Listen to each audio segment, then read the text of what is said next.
कोई जीता कोई मरता ही रहा, कोई जीता कोई मरता ही रहा, इश्क अपना काम करता ही रहा, जमा खातिर कोई करता ही रहा, जमा खातिर कोई करता ही रहा, दिल का शीराजा बिखरता ही रहा। गम व मैखाना कमी जिसमें नहीं, गम व मैखाना कमी जिसमें नहीं, दिल व पैमाना कि भरता ही रहा। हुस्न तो थक भी गया लेकिन ये इश्क, हुस्न तो थक भी गया लेकिन ये इश्क, कार माशूकाना करता ही रहा। वो मिटाते ही रहे लेकिन ये दिल, वो मिटाते ही रहे लेकिन ये दिल, नक्श बन बन कर उभरता ही रहा। धड़कनें दिल की सभी कुछ कह गईं, धड़कनें दिल की सभी कुछ कह गईं, दिल को मैं खामोश करता ही रहा। तुमने नज़रें फेर ली तो क्या हुआ, तुमने नज़रें फेर ली तो क्या हुआ, दिल में एक नश्तर उतरता ही रहा। जिगर मुरादाबादी की गज़ल है आतिश गुल से, जो उनका मजमुआ है 1958 ईस्वी में ये मजमुआ आया। उससे जो यूजीसी नेट जीआरएफ उर्दू के सिलेबस में शामिल गज़ल है, हमने उसी की क़िरत की है। दोस्तों, मेरी कोशिश रहती है कि हर वीडियो के शुरू में किसी एक गज़ल या किसी मतन की क़िरत करूं, ताकि आप हाथों हाथ उससे भी वाक़फ़ियत आपकी होती रहे और सुन करके जो ज़हन नशीन भी हो जाए वो अशार। तो दोस्तों, इस तरह की लाइव सेशन मैं करते रहता हूँ। मतन की मैंने क़िरत की है कई सारे अफ़सानों के, तमाम अफ़साने आप सुन सकते हैं एक जगह पे आकर के। हमारे चैनल पे सब्सक्राइब कर लीजिए, बेल आइकन प्रेस कर लीजिए, जिससे लाइव सेशन भी आपको मिलते रहे और जब वीडियो हम अपलोड करेंगे तो वो भी आपको उसकी भी नोटिफिकेशन मिल जाए। तो दोस्तों, आज की वीडियो में हम बात करने जा रहे हैं मौलाना आज़ाद की ज़िंदगी, उनके कारनामे और स्पेशल जो है उनका जो यूजीसी नेट जीआरएफ में खतूत के ज़िम्न में शामिल है, गुबार खातिर जो खतूत का मजमुआ है उनके, उस पर मैं गुफ्तगू करने जा रहा हूँ, तफसीली गुफ्तगू। तो बने रहिए हमारे साथ वीडियो के एंड तक। इंशाल्लाह कोशिश हमारी ये रहेगी कि मौलाना आज़ाद की तमाम पहलुओं के, उनकी हयात के तमाम पहलुओं के और गुबार खातिर की तमाम चीज़ों को मैं आप लोगों के सामने पेश करूं आसान ज़बान में, जिससे आप लोगों को के जहन नशीन हो जाएँ चीज़ें। तो चलिए शुरू करते हैं मौलाना आज़ाद के हयात पर सबसे पहले गुफ्तगू। तो मौलाना आज़ाद जो थे वो 11 नवंबर 1888 ईस्वी को मक्का मुकरमा में पैदा हुए थे और 22 फरवरी 1958 को दिल्ली में उनका इंतकाल हुआ था। मक्का में पैदा हुए, दिल्ली में इनका इंतकाल हुआ। क्यों मक्का में पैदा हुए, क्यों दिल्ली में इंतकाल हुआ, वो मैं आगे आप लोगों को बताता हूँ। इनका नाम माहिउद्दीन अहमद था, असल नाम माहिउद्दीन अहमद। सवाल में भी कई बार आता है माहिउद्दीन अहमद किसका नाम था। माहिउद्दीन अहमद मौलाना आज़ाद का नाम था। लक़ब अबुल कलाम था और तखल्लुस आज़ाद और लक़ब और तखल्लुस के नाम से ये ज़्यादा मशहूर हो गए, इनका नाम पीछे छूट गया। इनका नाम एक फ़िरोज़ बख्त भी लिखा जाता है, लेकिन हकीकत है माहिउद्दीन अहमद ही इनका नाम लिखा गया है, जो कि आपको मालिक राम के जो मुरतब करदा किताब है उसमें भी आपको ये नाम मिल जाएगा। दोस्तों, जिन किताबों की मदद से मैंने ये नोट बनाया है आप लोगों के सामने लेक्चर के लिए जो तैयार किया है पॉइंट, उन किताबों के नाम डिस्क्रिप्शन में मैं लिख देता हूँ। हर वीडियो के एंड में डिस्क्रिप्शन में आप वहाँ से जाकर के असल किताबों का मुताला भी कर सकते हैं, ताकि आपकी चीज़ें जो पढ़ें और सुने दोनों आपके जहन नशीन हो जाएं। इनके वालिद का नाम खैरुद्दीन था, वालिदा मिस्मात आलिया के नाम से मशहूर थी। 1857 के बाद, जो 1857 का गद्र हुआ था, उसके बाद इनके वालिद साहब अरब चले गए थे और वहीं पर 1888 में मक्का में ही इनकी पैदाइश हुई थी। मक्का और मदीना में मिल करके इनका बचपन गुजरा था मौलाना आज़ाद का। इनकी वालिदा जो थी वो मक्का जो मुफ्ती मक्का के जो मुफ्ती थे, मदीना के मुफ्ती थे, उनकी ये भतीजी थी मिस्मात आलिया। तो एक तरह से देखा जाए तो मौलाना आज़ाद का इल्मी खानवादा था। उनके वालिद ख़ुद मौलाना थे, पढ़े लिखे थे। इब्तदाई तालीम उन्होंने अपने वालिद से ही ली थी। तो 1895 में वो दोबारा उनके वालिद हिंदुस्तान वापस आए थे और 1897 में कलकत्ता में जाकर के मुस्तकिल तौर पर सुकूनत अख्तियार कर ली थी। तो इस तरह से वो मक्का में पैदा हुए, क्योंकि उनके वालिद सऊदी अरब चले गए थे 1857 की गदर के बाद। इब्तदाई तालीम वालिद से ही हासिल की। उसके बाद जामिया अज़हर मिस्र काहिरा में जो मौजूद है दुनिया के पुरानी यूनिवर्सिटियों में से एक, वहाँ से उन्होंने तालीम हासिल की। शायरी में अमीर मीनाई और दाग दहलवी से इन्होंने इस्लाह ली थी। मौलाना आज़ाद तख्लीक़कार भी थे, शायरी भी करते थे और काफ़ी मकदार में इन्होंने शायरी भी की है। तो अमीर मीनाई और दाग दहलवी इनके वस्ताद थे शायरी में। पहली गज़ल इनकी 12 साल की उम्र में अरमग़ान फ़र्रुख़ जो मुंबई से एक रसाला निकलता था उसमें उनकी पहली गज़ल शाया हुई थी 1899। अब दोस्तों मैं सन के हिसाब से या वाक़यात, अहम वाक़यात के हिसाब से मौलाना आज़ाद की ज़िंदगी के तमाम पहलुओं को बताते जाऊंगा और साथ साथ में उनके जो उस दौरान में उन्होंने क्या कारनामे किए उसको भी मैं बताते जाऊंगा। तो 1899 में शायरी का इन्होंने मजल्ला निकाला था एक नरंगे आलम के नाम से, जो 8 महीने तक ये मजल्ला उनका जारी हुआ था। तो आप देख सकते हैं कि किस तरह से 12-13 साल की उम्र से ही ये कितने ज़्यादा एक्टिव हो गए थे।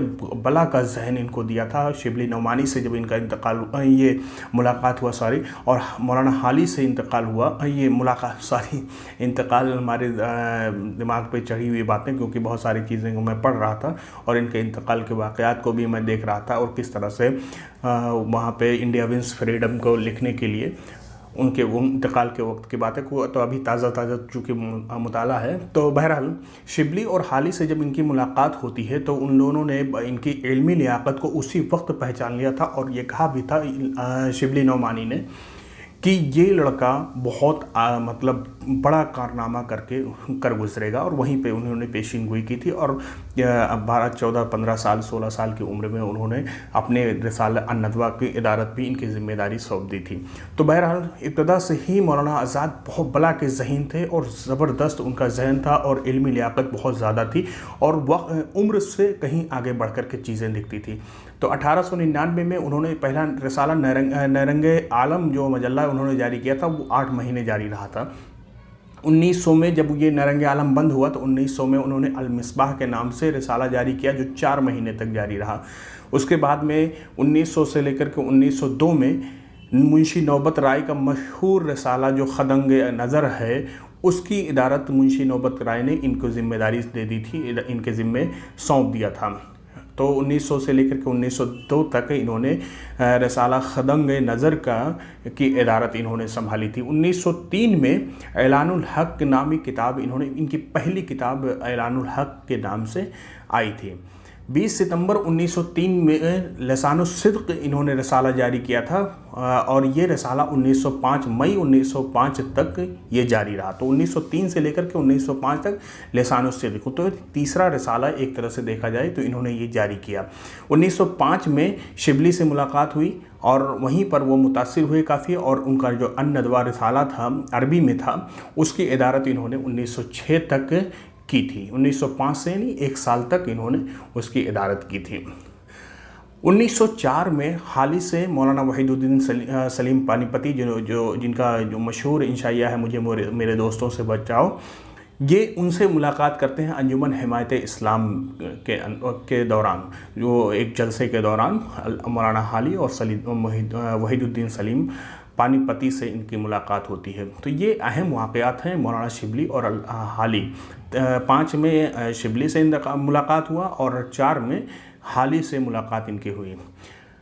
हबीबुर रहमान शेरवानी का अहम नाम है। मौलाना अबुल कलाम आज़ाद के ताल्लुक़ से भी आप इनका अहम नाम पढ़ेंगे। दारुत तर्जुमा उस्मानिया यूनिवर्सिटी के ताल्लुक़ से भी इनका अहम नाम आप पढ़ेंगे। सबसे ज़्यादा मशहूर अगर ये हुए किसी तरीके से तो मौलाना आज़ाद के गुबार खातिर के खतूत की वजह से ही इनकी शोहरत मिली। बाकी उस्मानिया यूनिवर्सिटी और दारुत तर्जुमा के ज़िम्मे में भी इनके कारनामे आगे पढ़ सकते हैं, आगे मैं मुख्तसरन बता भी दूँगा।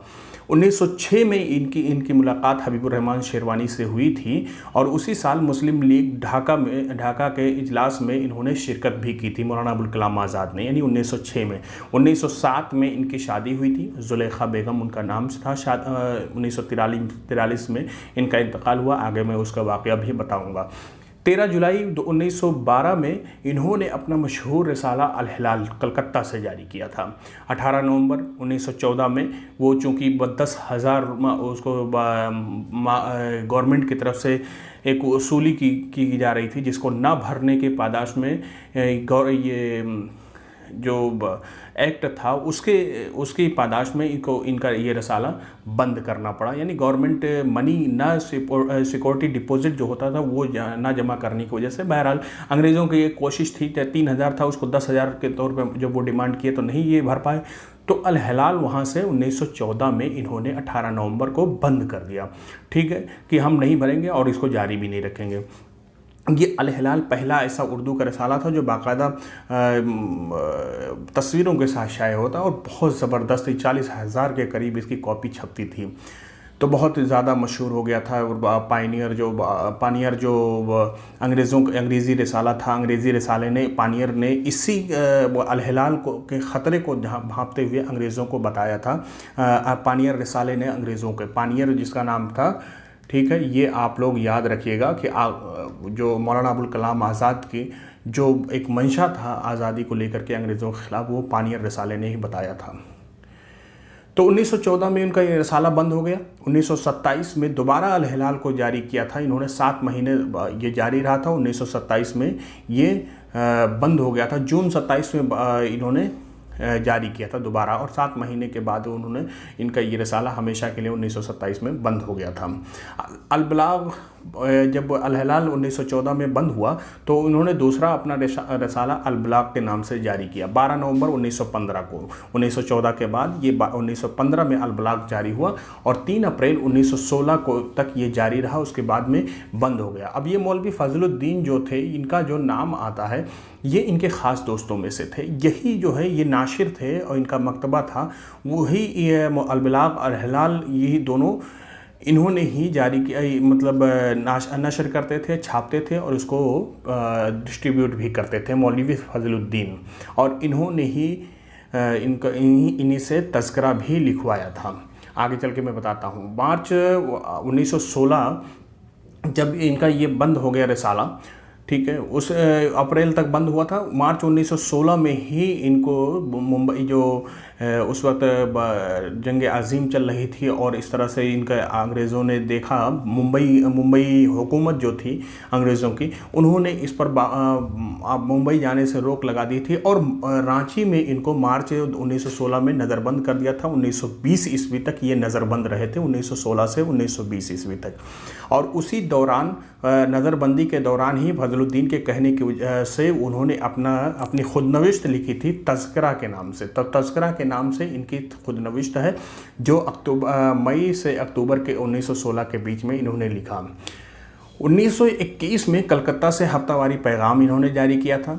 1922 में तहरीक आदम ताउन जो नॉन कॉपरेशन मूवमेंट चला था गांधी जी का, उसमें शिरकत की वजह से 1 साल 1 महीना इनको कैद में रहना पड़ा था। 1 साल 1 महीना। और 1923 में उसके कैद से निकलने के बाद ये कांग्रेस के यंगेस्ट सदर मुंतखब किए गए थे, यानी सबसे नौजवान सदूर में से थे। मौलाना मोहम्मद अली जौहर के बाद इनको सदर बनाया गया था। 1928 में साइमन कमीशन की मुखालफत में 5 महीने की इनकी गिरफ्तारी हुई थी। 19 अगस्त 1942 से लेकर के 15 जून 1945 ईस्वी तक ये 3 साल 24 दिन तक किले अहमद नगर में अंग्रेज़ों भारत छोड़ो जो तहरीक चली थी, क्विट इंडिया मूवमेंट जो चली थी, उसमें पार्टिसिपेशन की वजह से इनको 3 साल 24 दिन तक किले अहमद नगर में कैद करके रखा गया था। और वहाँ पे जवाहरलाल नेहरू, सैयद महमूद, आसिफ अली, हाफिज़ अली बहादुर, ये सब उनके साथ थे। हाफिज़ अली बहादुर खुद उनके बैरक में ही रहते थे, उनके साथ मौजूद थे। 9 साल 8 महीने की इन्होंने अपनी पूरी ज़िंदगी में 9 साल 8 महीने की कैद में गुजारी थी। तर्जुमान इनके अगर दीगर कारनामों में देखा जाए तो तर्जुमानुल कुरान 3 जिल्दों में इन्होंने शाये की थी लिख करके। कारवाने ख़याल ये खतूत का मजमुआ है, 1946 ईस्वी में वबार खातिर से पहले ही ये भी शाया होकर के बाहर शाया हुई थी और लोगों के सामने आई थी। इसके अलावा नक्श आज़ाद, बरक़ात आज़ाद, अंबिया इकराम, अरमग़ान आज़ादी, ग़ुलाम रसूल महर जो उर्दू के बड़े मुहक़्क़िक़ हैं जिनका कारनामा इससे पहले हमने ख़ुतूत गालिब के सिलसिले में भी बयान कर चुके हैं। तो इन्होंने इसको तरतीब देकर के इनकी इन 4 किताबों को तरतीब देकर शाये की थी। खुतबात आज़ाद, इंडिया विंस फ्रीडम जो है इन्होंने ये मौलाना आज़ाद की किताब है जिसका तर्जुमा रईस अहमद जाफरी पाकिस्तान में सबसे पहले उन्होंने किया था उनके इंतकाल के बाद जस्ट, और ये कराची से किया था। इन्होंने तमाम जो हक़ाइक़ इन्होंने मौलाना आज़ाद ने इसमें लिखा उसको उन्होंने रद्द भी किया है। रईस अहमद जाफरी ने सेम टू सेम तर्जुमा नहीं किया बल्कि तमाम हक़ाइक़ को उनको अच्छे तरीके से रद्द भी किया है। यानी एक तरह से जो ये पाकिस्तान के ख़िलाफ़ थे नज़रिया पाकिस्तान, तो उसमें उन्होंने रईस अहमद जाफरी ने उसी को लेकर के, उसी नज़रिए को लेकर के मौलाना आज़ाद की तमाम चीज़ों को, तमाम बातों को रद्द भी किया है। अब यहाँ से बात करते हैं गुबार खातिर के बारे में। तो मौलाना अबुल कलाम आज़ाद के जो 1888 से लेकर 1958 की ज़िंदगी में उन्होंने जो अल हलाल, अल बलाग और इसी तरह से लसानुस्सिद्क़ और नरंगे आलम और ये तमाम जो रिसाले उन्होंने जारी किए, ये एक तरह से उनकी अदबी काविशों का सबसे बड़ा सरमाया है। उसके अलावा तज़किरा, उसके अलावा गुबार खातिर, तर्जुमानुल कुरान, उसके अलावा खुतबात आज़ाद, ये तमाम चीज़ें, इंडिया विंस फ्रीडम, ये जो अंग्रेज़ी में किताब है, ये तमाम किताबें जो है मौलाना आज़ाद की अदबी सरमाए हैं। अब बात करते हैं गुबार खातिर के ऊपर। गुबार खातिर जो हमारे UGC नेट JRF के सिलेबस में भी शामिल है, ख़ास करके ये खतूत का मजमूआ है। 24 खतूत इसमें हैं और सारे खतूत जो है हबीबुर रहमान ख़ान शेरवानी के नाम हैं। ये खतूत ऐसे खतूत हैं जो सिर्फ लिखते थे मौलाना आज़ाद और उसको अपने पास रख लेते थे, उसको उन्होंने डाक के ज़रिए से भेजा नहीं, सिर्फ़ और सिर्फ अपने दिल के गुबार को निकालने के लिए। गुबार खातिर का मानी ही यही होता है, खातिर का मतलब होता है दिल और गुबार का मतलब गुबार। तो अपने दिल के गुबार को निकालने के लिए उन्होंने कागज़ कलम का सहारा लिया और एक फ़र्ज़ी अपना ख़त लिखा, मुरासला किया और फ़र्ज़ी तसव्वुर किया कि हाँ ख़त मिल रहा है और ख़त का जवाब मैं लिख रहा हूँ। तो ये तमाम खतूत जो हैं हबीबुर रहमान ख़ान शेरवानी को लिखे गए हैं, जो उनके ख़ास दोस्त थे, और हर ख़त के इब्तिदा में सिद्दीक़ मुकर्रम उन्होंने लिखा। तो हबीबुर रहमान ख़ान शेरवानी जो थे ये 5 जनवरी 1867 को पैदा हुए थे भीकमपुर में। जो भीकमपुर एक सल्तनत भी था, एक मतलब जो उनका उसके वहाँ के नवाब थे इनके आबा अजदाद, वहाँ पे ये पैदा हुए थे और 11 अगस्त 1950 को अलीगढ़ में इनका इंतकाल हुआ था। सबसे पहले वाइस चांसलर 1919 में, जो 28 अगस्त 1919 को उस्मानिया यूनिवर्सिटी जब कायम किया गया, उससे पहले 17 में दारुत तर्जुमा कायम हुआ। तो उस्मानिया यूनिवर्सिटी के ये पहले वाइस चांसलर थे हबीबुर रहमान ख़ान शेरवानी, और उनसे मौलाना आज़ाद की मुलाकात भी 1906 में हुई थी। आप तमाम लोगों को मैं इससे पहले बता चुका हूँ। तो हबीबुर रहमान ख़ान शेरवानी बहुत अहम शख्सियत, उन्हीं के नाम ये 24 की 24 खतूत हैं। 19 अगस्त 1942 से लेकर के 15 जून 1945 ईस्वी के दरमियान ये तमाम खतूत लिखे गए। ये वो है जो किला अहमदनगर में उस वक्त वो मौलाना अबुल कलाम आज़ाद क़ैद में ज़िंदगी गुजार रहे थे। 1946 में पहली बार जब ये क़ैद से बाहर निकले तो मोहम्मद अजमल ख़ान जो इनके नहायत करीबी दोस्त थे, उन्होंने तरतीब दे करके इसको शाये करने की कोशिश की। तो मौलाना आज़ाद ने पहली बात तो मना कर दिया, लेकिन बाद में लोगों के ज़्यादा डिमांड की वजह से इन्होंने मौलाना मोहम्मद अजमल ख़ान को इजाज़त दे दी और अजमल ख़ान ने अपने मुकदमे के साथ उन्होंने शाया किया 1946 में। मालिक राम ने 1982 ईस्वी में जाकर के आगे चल कर के मज़ीद तहकीक और तरतीब दे करके तमाम अशआर पर तहकीक करके इन्होंने मालिक राम ने 1982 में शाया किया साहित्य अकेडमी के ज़ेर असर। मौलाना आज़ाद ने इन खतूत को पंज के खतूत का भी कहा है, पंज के खतूत, ठीक है। मीर अज़मतुल्लाह ख़ान बिलग्रामी का रसाला एक गुबार खातिर का नाम से था, उसी का नाम मतलब मुस्तार लेकर के मौलाना आज़ाद ने अपने इस खतूत के मजमूए का नाम रखा था गुबार खातिर। तो मीर अज़मतुल्लाह ख़ान बिलग्रामी का रसाला था। 1943 में उनकी बीवी का इंतकाल हुआ, जैसा कि मैंने बताया था। तो उसका जिक्र उन्होंने ख़त नंबर 21 में जो 11 अप्रैल 1943 ईस्वी में लिखा, उसमें ज़िक्र किया है। ये ख़त हमारे सिलेबस में भी शामिल था। अलीगढ़ मुस्लिम यूनिवर्सिटी में जब हम MA कर रहे थे, BA के सिलेबस में ये शामिल था, ये ख़त मौलाना आज़ाद का। उसमें नहायत ही दर्द अंगेज़ एक ख़त है जिसमें अपनी बीवी का जिस तरह से जिक्र किया है कि किस तरह से वो गमगीन थी जब हम इस बार क़ैद में आए थे। इससे पहले वो कभी भी क़ैद में जब मैं रहा तो कभी गमज़दा नहीं हुई। ये तमाम वाक़यात उन्होंने बहुत ही रंजीदा खातिर होकर के अपने इस ख़त में बयान किया है। 24 खतूत हैं, जैसा कि मैंने पहले बताया। ख़त नंबर 18 में हकायत ज़ाग़ो बुलबुल है। ख़त नंबर 19 में चिड़िया चिड़े की कहानी है। ये आपको याद रखना चाहिए और ख़त पढ़ना भी चाहिए। ज़्यादा ज़ख़ीम किताब नहीं है, बहुत इंटरेस्टिंग किताब है। और ख़त नंबर हकायत ये जो 2 है, हकायत बादा व तिरयाक, ये है। और ख़त नंबर 5 में दास्तान बेसुतून व कोहकन। ख़त नंबर 2 में मकतूब श्रीनगर और 3 में नसीम बाग। ये तमाम उन्वानात हैं। हकायत ज़ाग़ो बुलबुल, चिड़िया चिड़े की कहानी है, हकायत बादा व तिरयाक और दास्तान बेसुतून कोहकन, ख़त और मकतूब श्रीनगर, नसीम बाग, ये तमाम के तमाम उनके खतूत के उन्वानात हैं। वाइट चाय का इन्होंने बहुत अक्सर जो वक्त होता था वो सुबह के 3:30 या 4 बजे का वक्त होता था, उसी वक्त वो ख़त लिखते थे और उसका जिक्र तमाम खतूत में किया है उन्होंने। तो उस वक्त वो चाय पहले बनाते थे, चाय पीते थे, चाय का बहुत शौकीन थे मौलाना आज़ाद। और वाइट जैस्मीन नामी चाय जो चीनी चाय होती है वो बहुत शौकीन थे। उसको जो है गोरी चमेली कहते थे। ये तमाम अपने खतूत में इन्होंने लिखा है गोरी चमेली। तो गोरी चमेली वो चाय का नाम है। अपने खतूत में इन्होंने 700 के करीब अशार इस्तेमाल किए हैं, जिसमें अरबी भी हैं, फ़ारसी भी हैं, उर्दू भी है।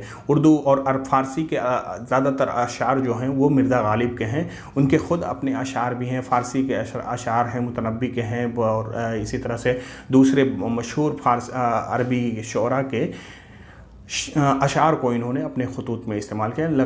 तकरीबन 700 के करीब मालिक राम ने इसकी तहक़ीक़ करके पेश किया है, अशार इन्होंने इस्तेमाल किया। तो उम्मीद करता हूँ दोस्तों मौलाना आज़ाद, ये जो तवील एक वीडियो है और इनके कारनामे बहुत ज़्यादा हैं। अभी तो मैंने दीगर किताबों का जिक्र ही नहीं किया, ख़ुसूसी तौर पे मैंने तमाम किताब जो आपको ज़रूरी है जानना उन तमाम चीज़ों को बता दिया है।